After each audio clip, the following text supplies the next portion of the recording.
my offering, like I said, this week I was going to offer earlier up in May in Taurus season.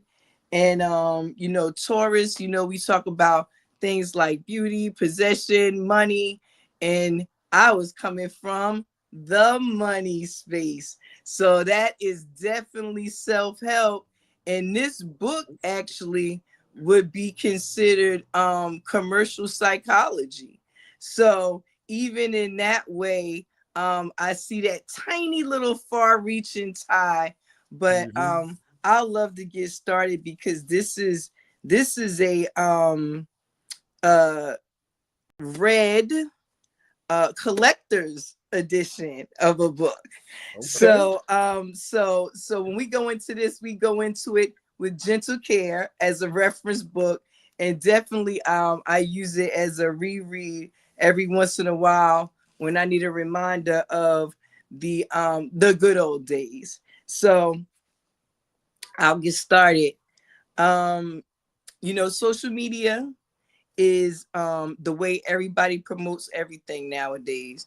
If you have a business, you are most likely online. You are doing your marketing and advertising online. So you are finding different ways to connect with the people. So this is considered commercial psychology, different ways to get people's attention and draw them to your particular work and your particular product or project that you're offering.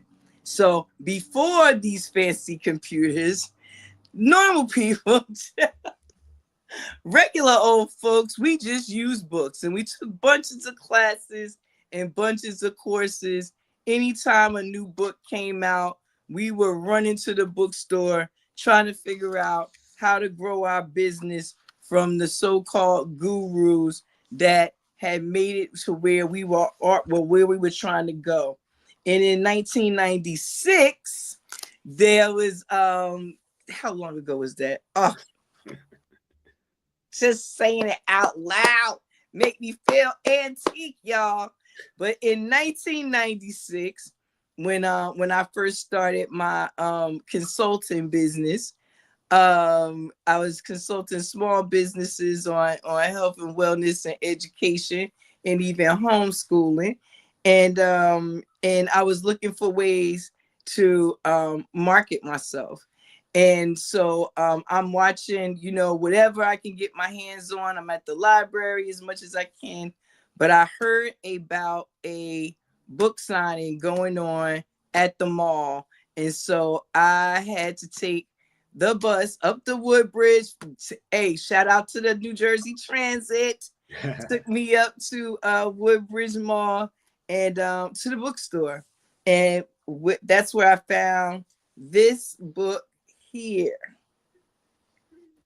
Okay. So this is 7-Second Marketing by Ivan R. Misner, PhD. And as you can see, it is a autographed copy. I have a sticker letting it be known. It says how to use memory hooks to make you instantly stand out in a crowd. So needless to say, right there in the title, it lets you know what we're going to do. Let's take a look at that fresh autograph there. Look at that. That's nice, clean right there. Woo! Is it since 1996, boy? Let me let you know. Look brand new. Listen, and this is Mr. Misner. Okay. Okay. Yeah. And this 7-Second Marketing book, it reminds me a lot of what of the things that we do now, that we hire these marketing consultants and social media people to do for us online in terms of getting attention. So he set this book up into 3 sections. Part 1 is getting the people's attention. Part 2 are the memory hook themes. Part 3 is hands-on tools to help you create and share your own memory hook. Now, this is what people are using ChatGPT and all that stuff for now. They wouldn't even be bothered with something like this. But I find that one of the reasons you keep books like this around is because they show you there's nothing new under the sun. So let me just tell you a little bit about what it says here. It says business introductions that make a memorable impression. That's what 7-second marketing is all about. For business people and professionals, 7-second marketing shows you how to take that important first step to success by making a strong, lasting impression. To use expertise, imagination, and humor to highlight your business. To draw from more than 225 proven memory hooks that people in business and professionals around the country use to create their own memory hook, and using your own memory hook on your letterhead, business card, yellow pages, brochures, advertisements, and the internet, because the internet was just coming into play, but it was mostly for businesses that already had scaled to the point to be able to make those kind of numbers to pay for advertising spaces and things like that. It says, as Dr. Misner showed in his previous bestseller, The World's Best Known Marketing Secrets, Building Your Business with Word of Mouth Marketing, the most effective way to market your service or product is by word of mouth. And the key of word of mouth is marketing. So I love this book. It's really, really simple. It's set up super simple. And one of the things that I love to go back in here and take a look at are the actual hooks. So getting the attention, we know about like first time impressions, things like that. And I found it when comparing it to the way people launch their businesses on the internet, it didn't have a whole lot to offer. And it says, it's just letting you know that things change so rapidly and so quickly that you have to be able to find things to get ahead of the curve. And so that's why he recommends making these lists and taking these known hooks and using them to make them your own. And he talks about meeting in groups. And that's something, you know, now everybody does online with these mastermind classes and things like that. So again, this book is just a reminder of how things used to be done and to how we've moved to where we are now, but still doing the same thing, just in a different way. This part here in making a memory hook, it talks about making people laugh. And it says, making people laugh is one of the fastest ways to break down the barriers between strangers and winning the prospects of goodwill. And then, it gives like little hooks that people can use in their business. For example, an electrician, they say, we can say something like, we check your shorts. Now, that's a little cheeky. Yeah.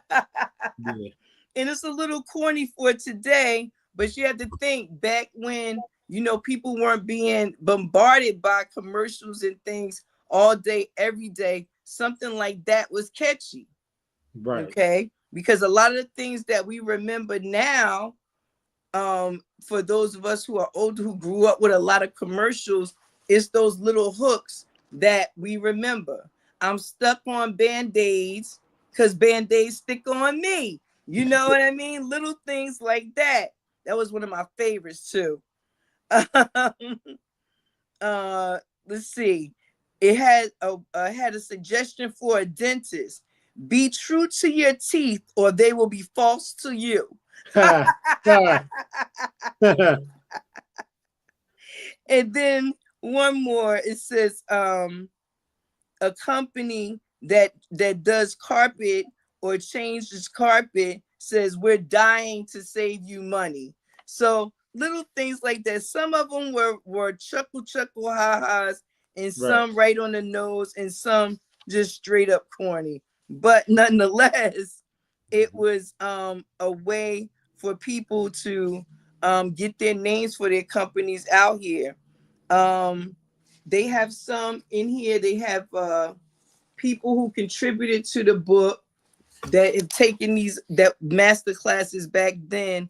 Different companies like financial services, mortgage lenders, air and heat specialists, optometrists, lawyers, all these people who shared some of their hooks with people that have worked for them. So, for example, a trust fund company just use something as simple as trust me,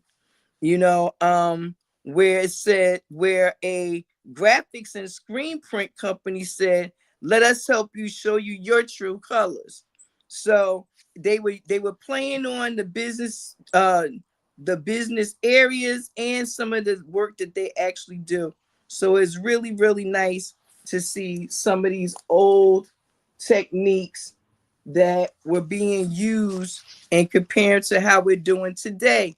And I'll be honest with you, every once in a while, if you go through, because things are about making things your own, you might find something in here that you like and be able to word it in a way that fits your company. So I tell people like this, don't just throw old books out, because you might find something in it that you can use, because again, there's nothing new under the sun. So this one I thought about when I thought about you, Nick. This one was for a forensic accountant, right?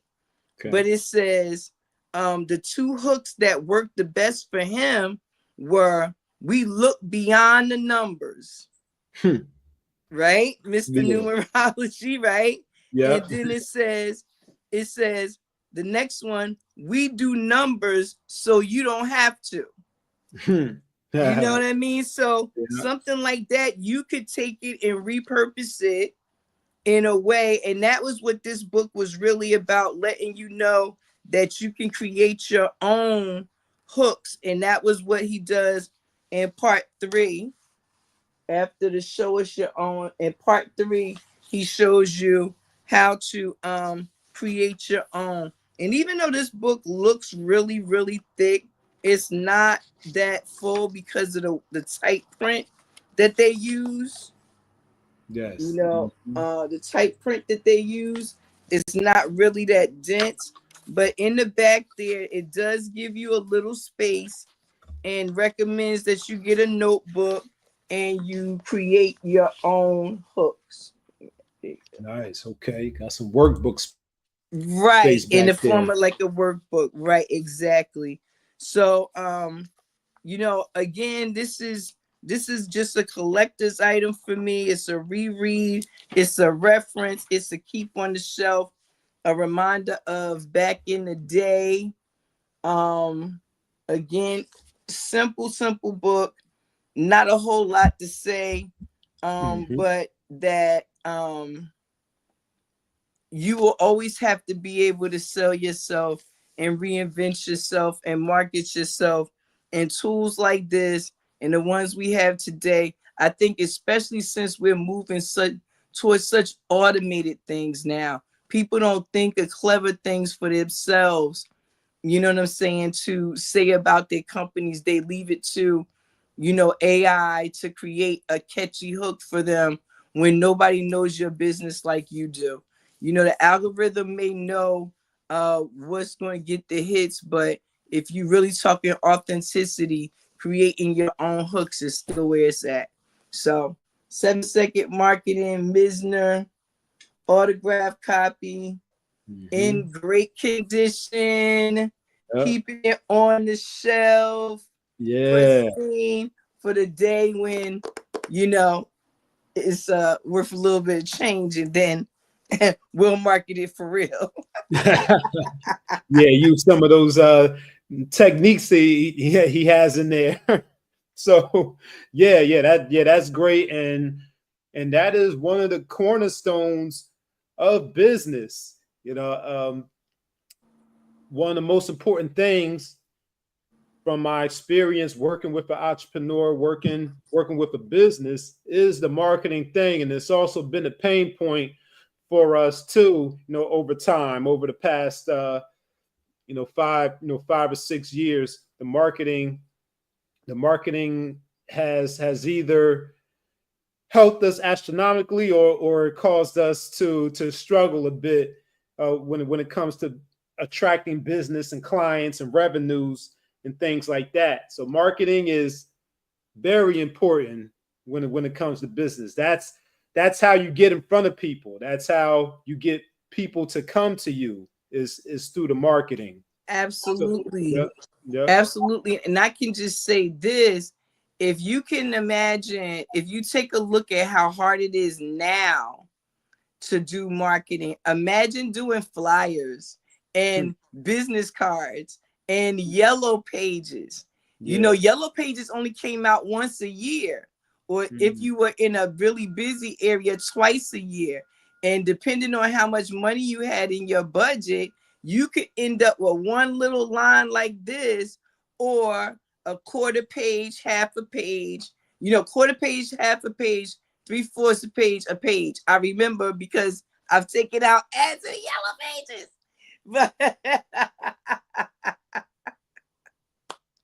But the likelihood of somebody sitting down and saying, oh, well, let me see what new things are in the yellow pages. They didn't think about the yellow pages until they needed somebody in that area of whatever it was. Oh, you had a pipe break. Now you need a plumber. Before then, you weren't going in and just looking, hey, let me see if any new plumbers put ads in. But with the internet today, whether you want to see it or not, if somebody pays to pop up on the scroll, get up in that algorithm, you'll see it, and then you'll think about it. I've always been wanting to get that bathroom fixed. It works in the opposite way almost, because they put it in your face so much that now you start to create places where you can use the services that are being offered, where before the people really had to sell the service to you.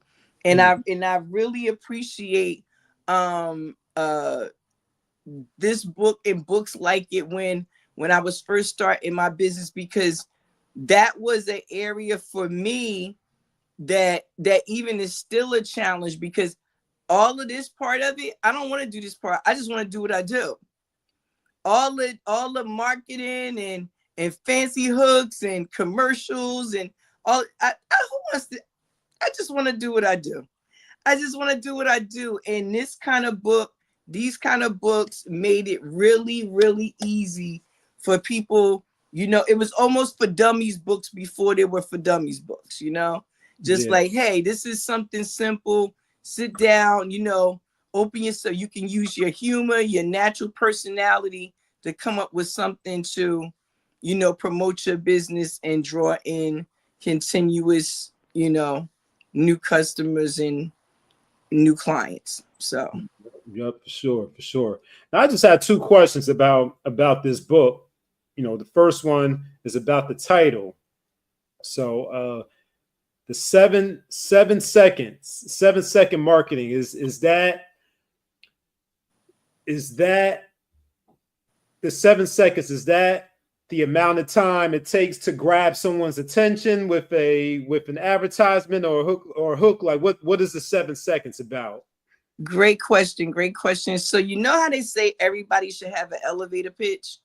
This is a pre-elevator pitch. So this is something you can put, like I said, on a business card, on a bumper sticker. People don't use a lot of bumper stickers anymore, but on a bumper sticker, on on a t-shirt, on the brim of a cap, and these, or an ink pen, these were little tiny quick phrases that it just took a second to look at and read, versus this is my elevator pitch, this is what I'm trying to do, da da da da da da. So I would say it's a pre-elevator pitch, just to get people some attention, to let them see, hey, I'm over here. So yeah, it's supposed to be short and concise. Okay, so like the ones that you shared about the about the Band-Aids and the other ones. Okay, okay. So Right. so in other words, people should be able to see it and read it in 7 seconds or less.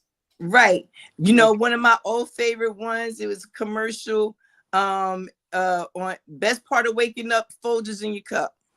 I remember that one. You True. know, that, Yep. I mean, short, simple, you know, doesn't take that long, and Yeah. it's memorable. Yep. Yep. And if you want to add a, because Folgers did this too. They added a little razzle dazzle because they had the TV commercial. So if you were on the TV and the radio, you could turn it into a jingle and put some music behind it too.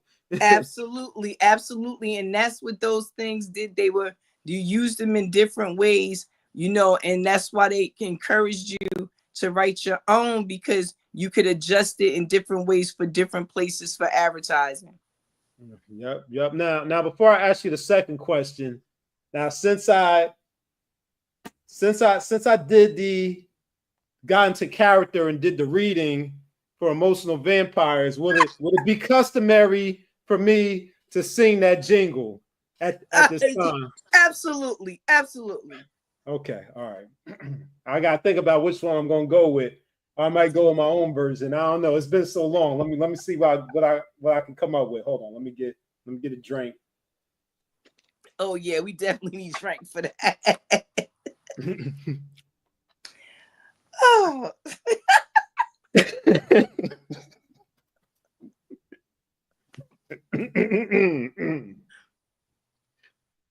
The best part of waking up is Folgers in your cup. This is not a commercial for Folgers. We are not promoting Folgers. We have not promoted anyone.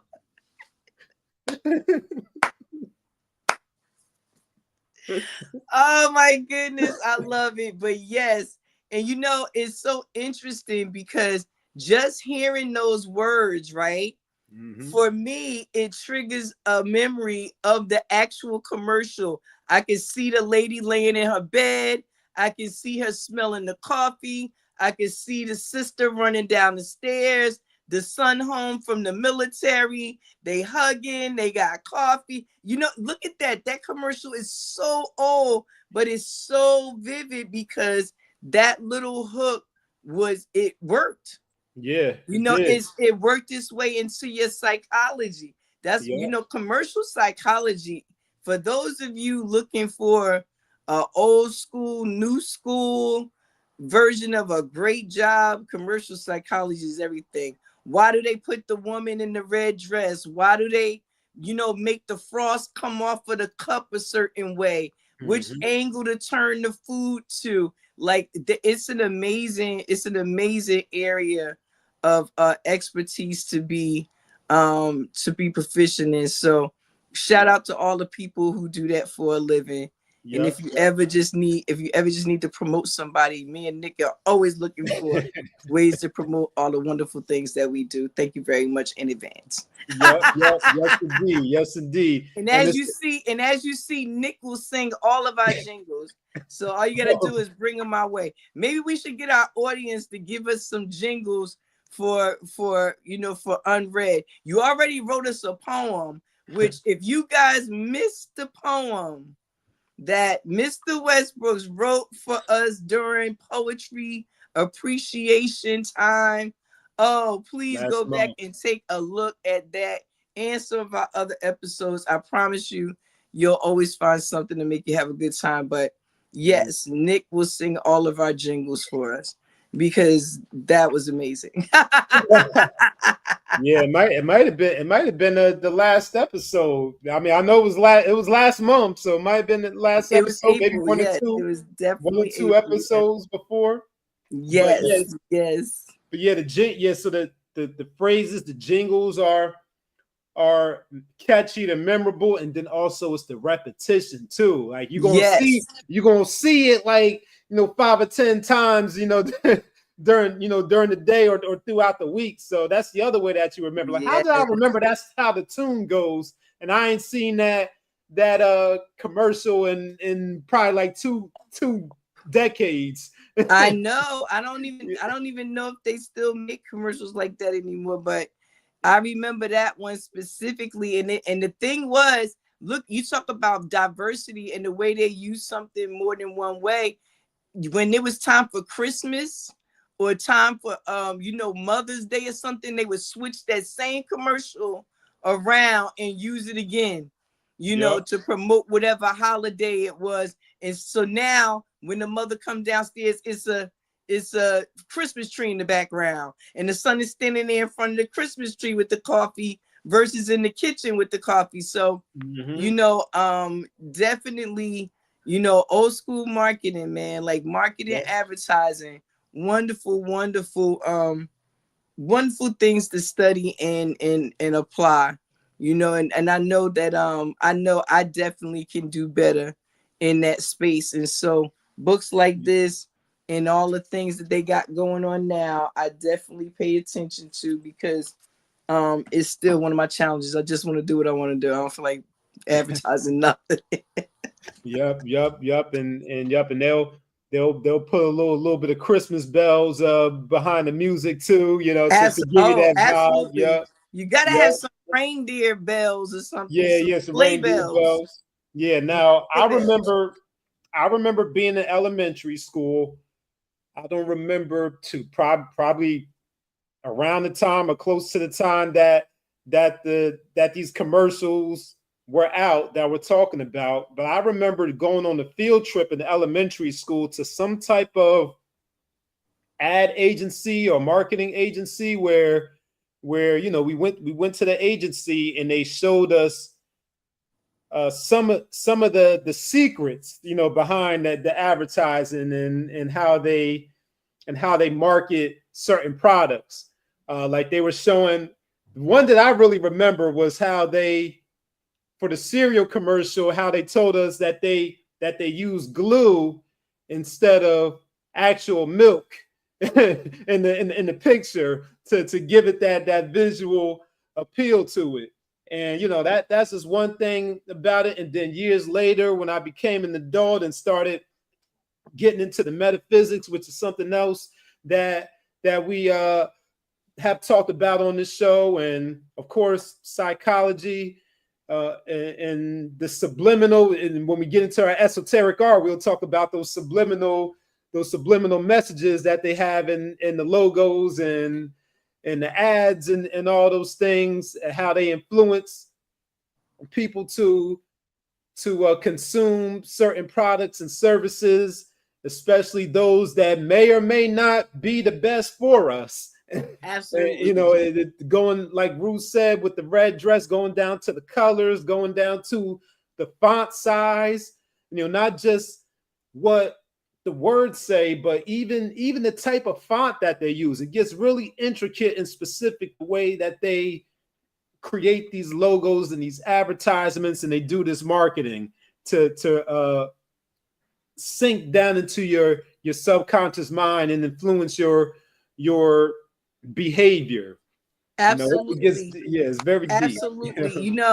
Nick, we can go on and tie these books all the way in, but bringing it to the esoteric side of it, let's even talk about where we are now and how they've made everybody consume. And if you think about the old movie, They Live, you know what I mean? They would show you these advertisements that look like one thing, but it said obey in the background, because the picture says one thing, but the message of the picture is obey. And another message is consume, and another message is so like this stuff is relevant always. Again, nothing new under the sun. But just in the way they use these things, you know what I'm saying, is something that one would think, watching the progression of it, we would be more aware. But it's because we're so distracted and it comes so quickly and you bombard it so quickly, you don't even realize you being sold something until it's already on the way to your house. Exactly. Or you're on the way to the store, or you know, you Right. sitting, you eating them fries out the bag on the drive home. Yep. But some people never, Absolutely. some people never become conscious of it though. You know, Yeah. they go through their entire lives blind and influenced, by these messages. Yeah. I mean, you know what? And let's not even talk about in the stores product placement, because all the Yep. things they put in the front row right by the cash register, all the bright colors, all the small little things, pocket size, the last minute items, magazines with fantastical stories on them, Yeah. alien baby born to lizard man, like it, like the Yeah. Inquirer was off the hook back in the Yeah. day. You know Yep. what I mean? And all of these things, those things just jumping out at you, you may not be paying direct attention to it, but your subconscious is constantly taking it in. And that's why little hooks like the one Dr. Misner is talking about in these books, they matter, because you don't even realize you picking it up. One of the ones that I think we just gloss over and don't even think about. Hey, Kool-Aid. Two words. Well, Yep. three if you put Kool-Aid, But Yeah. hey, Kool-Aid. Everybody hear that? What do they see? They see Kool-Aid pitcher jar busting through something, either a door, a wall, with the pitcher looking all delicious and Yep. cold, and you Mhm. sitting there, and now you thirsty and you don't know why. You know what I'm saying? Right. So, Right. so Yep. it's like little things, and that has they still use that one. Mm-hmm. Still use that one, and look at how simple the hook is. It's just, hey, Kool-Aid. That's it. We are not Yep. selling Kool-Aid. We are not selling Kool-Aid here. We are not endorsing Kool-Aid. So you gotta always do those little, little disclaimers. But Yeah. but seriously, little things like that really do still work. Sometimes the overcomplicated stuff, while I'm sure it works on, because you got these people, these masterminds that put into these things, sometimes little simple stuff work too. Yep. you know Yep. Absolutely. and Yep. again, the other thing you said is repetition. How often you getting it out there? Yep. Yep. Indeed. Yep. Because that's how it sinks into your brain, into your mind. That repetition. And it's almost, and it can be something that you don't even like. It's the same thing with music. Like they'll play, the new hip song. It's really trash, but they play it so much that you start getting used to it, and you start you start liking it, or it becomes a little catchy after a while because they done played it 100 times a day. So it's the same thing with the ads and the commercials. Yeah. Absolutely. And we know music adds an extra level to Oh yeah. marketing and advertising. Yeah. Just the words by themselves is one thing, but then when you add a layer of music to it and a layer of visuals to it, oh, you got them hooked. They in. Oh yeah. We gonna have to have a separate conversation about words and sound as vibration. Yeah. Absolutely. Yeah. Yeah. Absolutely. Yeah. Because look at what I just said. You got words, music, visual, hook. You in. And then what did he talk about? Creating your own hooks. How do you do that for your own business? Right. You Yep. know what words and music and visual can we attach to your business to make it memorable to people? Yep. You know? Yep. So with that being said, that's an excellent segue into the last question I was going to ask you, because you just finished off by saying what hook can you create for your own business. So my question to you is, How have you, well, I guess you can answer it a 2 or 1 or either or depending on what you remember, but how have you used this book, or do you remember what your hook was that you created for your own business? Oh man. Oh, she like, you like that one. You like that one. Because I'm thinking of some of the hooks that I tried. I tried a couple. Let's see. One of my favorites was, oh my god, it's gonna sound so corny. Oh my god, it's gonna sound so corny. Listen, I did the acting and I sung. So you gotta give something. You gotta give us something.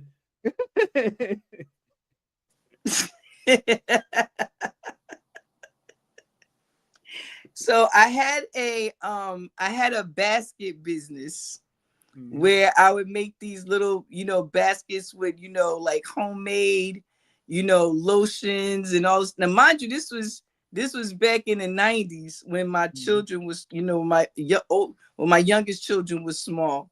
So I named the business Jamila's Handcrafts, And so one hook I tried was crafted by my hands for yours, because it was hand lotion, and then it says, what was one of them that I used? I said, surprise them with, how did I say it? Surprise them.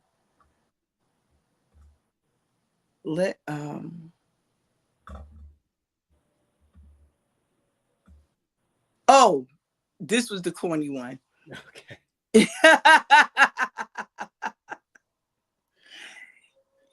We provide the surprise, you provide the eye. Hey. Yeah. That's Hey yo, let me tell you something. When my mom, who was an accountant, she was all about the Benjamins, right? Mm-hmm. I remember telling her that when she was like, no, that one not gonna work. She said, you might want to reword that one. She says that one doesn't work. She said, and you keep stumbling over it. And that was her suggestion to me. She said, if it flowed out easy, that was the one. She said, if I kept stumbling, that wasn't the one. And I'll admit it, yeah, she was right there, and I think that I started getting better when I was able to focus in not on the product so much that I was offering, but the holistic aspect of what I was offering.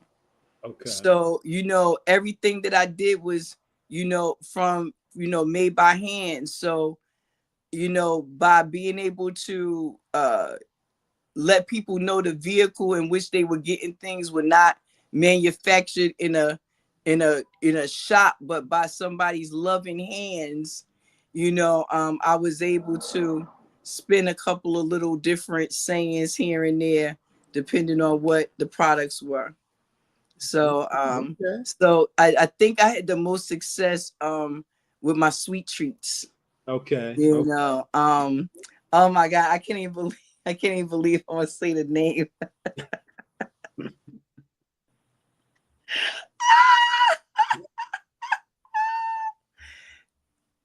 My banana pudding. Jamila's Slam Bammin' Banana Pudding. Slam Bam. Slam Bam. Woo! And it was corny then and it's corny now. But guess what? I sold so much of that damn banana pudding back in the day. And I bet you would sell a bunch of it now too with that name. You know what? Hey, listen, it's Slam Jam better than it did back then. It's Slam Jam. But nah, it's it was fun. I'll tell you this. I can sit back and laugh at it now, but it was frustrating then because you really were trying to get your products out there, and it's so many people doing the same things, much like like we are now. You want to be able to stand out, and that's what he's talking about in this, how to make your stuff instantly stand out in the crowd. Is right there in the title of it, letting your stuff stand out in the crowd. And sometimes it can be challenging, to find something that appeals, to the audience that you're looking for. So I think that's part of it too, really focusing in on who you want your audience to be. Yep. It's important. Yep. That's definitely part of building a business, part of marketing. So Yep. Absolutely. But if anybody wants some slam jam and banana pudding, let me know. And them baskets, I still throw those together too. So all right, there you go. There you go, everybody. Every once in a while. Yep, No, there you but go. yeah, but that was fun back in the day. That was the 90s. That was marketing in the 90s. Yes. And again, that book came out in 96. Got it from the mall the day that they were handing out the autographed ones. So I mean, got it fresh off the press. And that was what was being offered as suggestions for marketing back then. So we did the best we could. But now we got Chat GPT and all of these other things, and we have marketing. I mean, we have marketing and advertising gurus, who went to school for this stuff, who really understand it, and can really help you get your business out there. So shout out to everybody that do that kind of work. Indeed.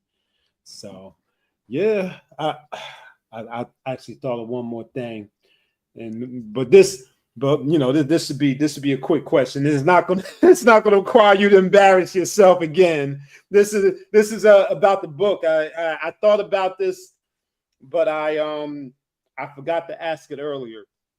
But Dr. Misner, what is his background, and what type of business success and marketing success did he have, if it's mentioned in there?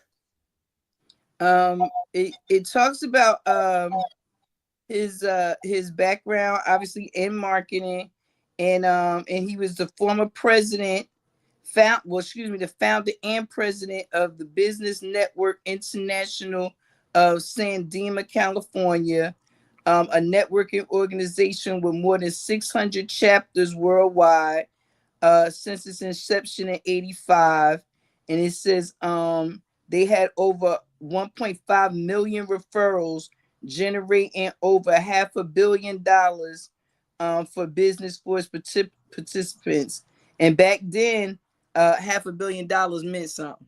Back then, $500 million really meant something. But he was kind of self-made, and needed ways to market. And so his first book, The World's Best Known Marketing Secret, is just really a precursor, or should I say this is a part of that book, really, when you look at it. And let me see here. It has a little bit here where it says when he started the Business Network International, it was a way for business people to generate referrals, because again, what did he mention in the beginning? Word of mouth was everything. And I still stand by that. Word of mouth is everything. And it says the best way for people to generate referrals in a structured professional environment. And they were known as the largest referral networking organization of its kind in the world. Let's see. The primary purpose of the organization was to pass qualified business referrals to its members. So I know of organizations right now that still do business referral circles and networking circles. So that was where his a lot of his time was spent, in those kind of spaces. Okay, yeah, sounds like a person I would want to take marketing advice from. Absolutely, sure. absolutely. Absolutely. Yep. And I mean, I think, just on a final note, when he talked about the word of mouth part, I think that's why networking events are so important. I love going to networking events. As a matter of fact, I think I use everything as a networking event, in some Good. kind of way, because I mean, it's not like you go someplace looking to say, oh, I'm going to promote my business. But again, you should always be prepared to represent yourself in what it is you do, because people always ask you what you do. And so again, that's why that elevator pitch, you know what I'm saying? You may not want to give them that, but when you hand them your pen or you hand them your card, well, back in the day, now you just got a QR code, you let them scan and it take them to your website. But nonetheless, these little, a t-shirt with your little hook on it, or an ink pen with your hook on it. People used to wear pins and buttons with your hook on it. Hats with visors with your hook on it. Always opportunities to let people know what it is you offer.